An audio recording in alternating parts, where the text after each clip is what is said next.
Welcome back, guys, and what a sight. I've kind of got a head start. I'm a bit covered in I thought I'd give you a bit of an update. Firstly, on the Range Rover, a bit of Rog.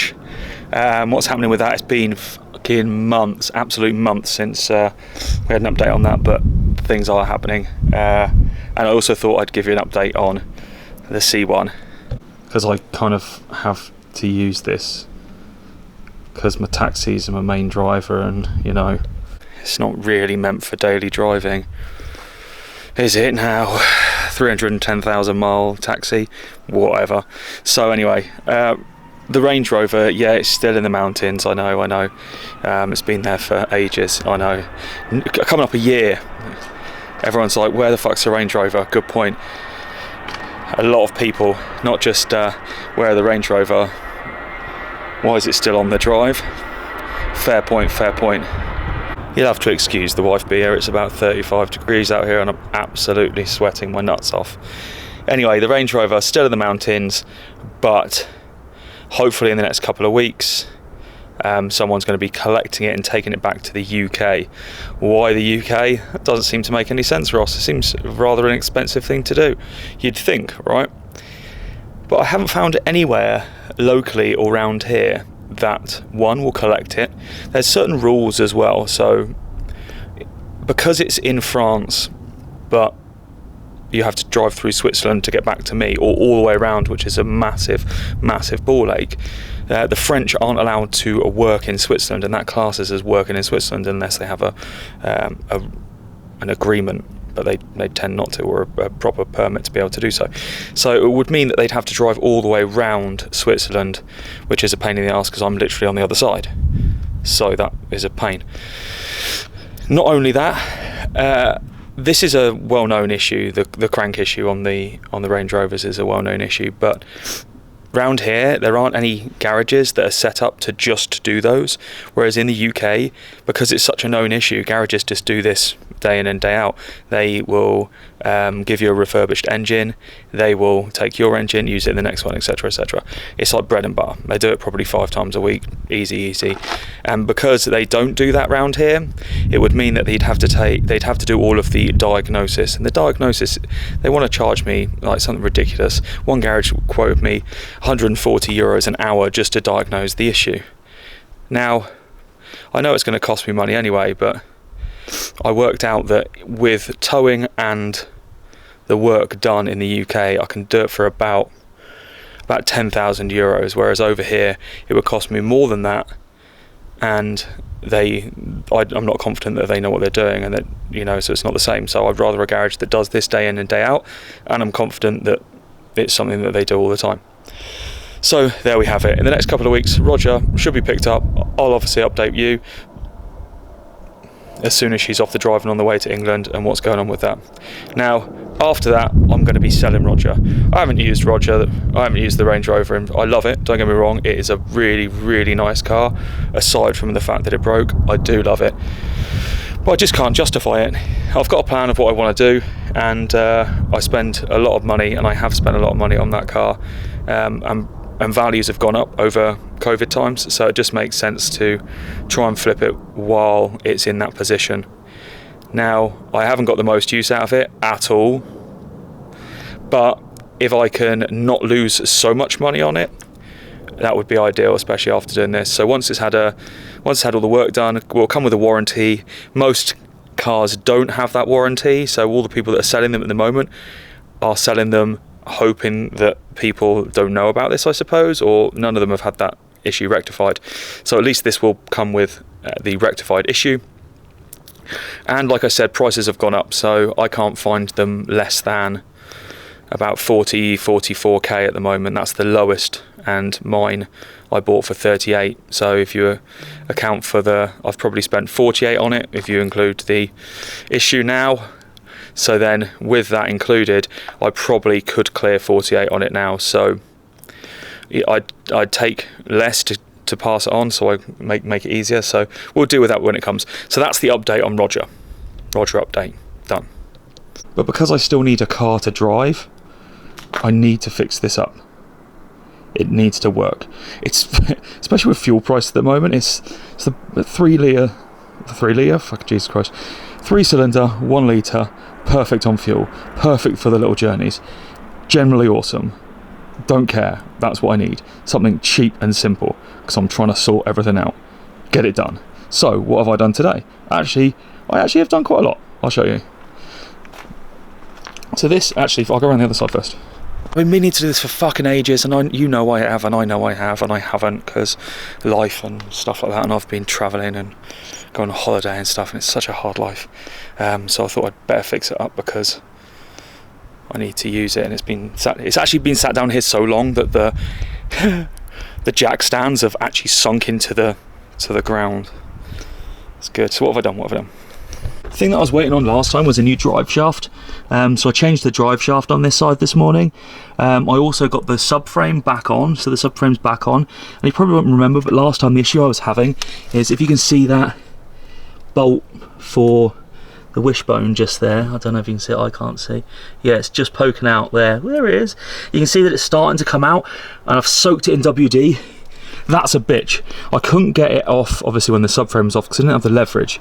So I started to try and take it off now that I've put the subframe back on. So this subframe is all now back on. This new drive shaft is in.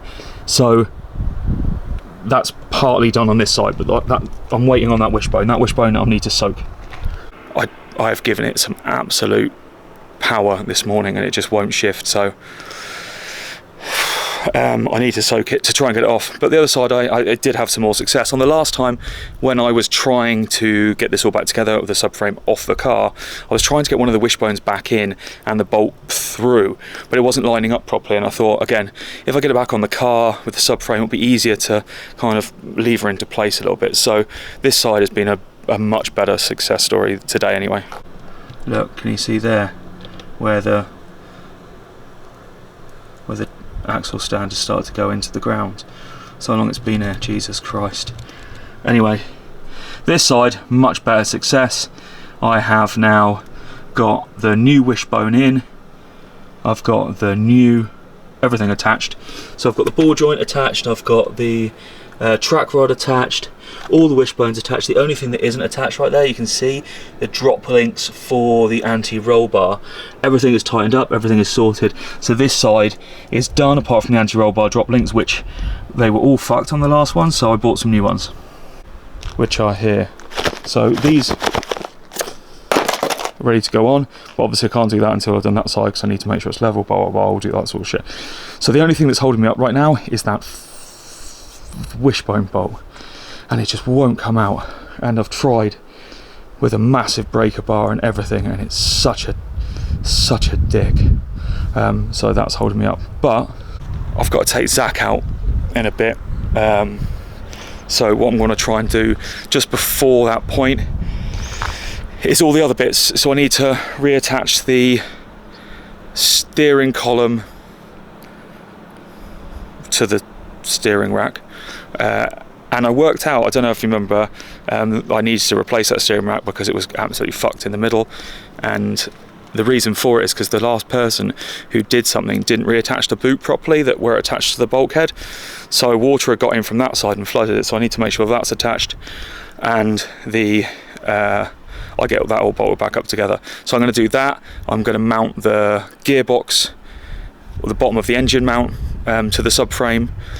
And then I can get the exhaust bolted back up. It's really easy on this, to be fair. And then the only thing that's missing is the wishbone. Honestly, this sort of stuff, apart from the things that are like completely seized, it's not too bad. I've done all this stuff in probably an hour or two. The biggest issue is the stuff that doesn't come off. So I'm hoping I can bolt everything back together, and the only thing then outstanding will be this wishbone, and then maybe some heat as the last resort to just try and get it out. I'm not really asked about the wishbone itself, so if the rubber of the wishbone bush gets fucked, it's already fucked anyway, it's coming out. So some heat might be my last option, but ideally I just want to be able to just brute force it with this breaker bar and see if I can get it off. So I'm going to crack on with this, and I'll be back in a minute, and then I'll give you a quick update on the rest of my stuff before I fuck off. Anyway, see you in a bit. Remind me anytime I say it's not actually been too bad to repeatedly punch myself, because it's like jinxing everything.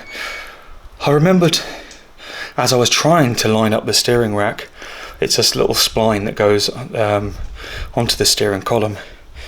That didn't want to work. And I remembered that it was the last thing I took off before I took the subframe off. So ultimately, it has to be the first thing that goes back on. So I had to undo all of the subframe bolts. But, so what I did was I took the gearbox bolts, bolted the gearbox to the bottom of the subframe on the mount, and then it allowed it to kind of side to side a bit and could stand on its own kind of weight with holding the gearbox, obviously. And so then it allowed me to get a bit more freedom to be able to move the steering rack into place, the column into the rack. But then I had to get a hammer up in the tiny little hole to make sure it knocked itself back onto the splines, because it's got one of those little cutout bolts, so I could get the fucking bolt in. But I did all that, it's done, it's on, the boot's on, everything's on, subframe mounted back up, the exhaust is back on, literally everything is back on. I mean, I need to sort that's supposed to be straight. So I'm going to take that off and realign it. I'll do that tomorrow. Yeah, because that's supposed to be straight, I think. But before I do that, I'm going to leave that bastard soaked in WD-40 all night, and hopefully I can switch out this wishbone. Because once I've switched out this wishbone, I mean, that should be it. It should be wishbone out, bolt everything back up, tighten everything up on this side, drop it, test it. I'm not going to say it's going to be easy, because it won't be, because something will be a bitch. That bolt just probably won't come out, because why would it? And it's a pain in the arse. I'm late, I'm covered in shit, and I need to go and get myself ready and take Zach to his mate's house in the taxi. Look, I'm fucking done mate. So, just make sure that shuts. Don't ask me what's going on with the Audi. No, 2 at a time, please. 2 at a time. You know what I'm like with projects. It's still there. I still own it, right? That's not going anywhere. But the Range Rover, like I said, is. I'll update on the Range Rover when I can. I'll try and sort that out tomorrow, and I'll let you know if it's all sorted. Otherwise, I'll see you when I fucking can rehydrate myself. Peace.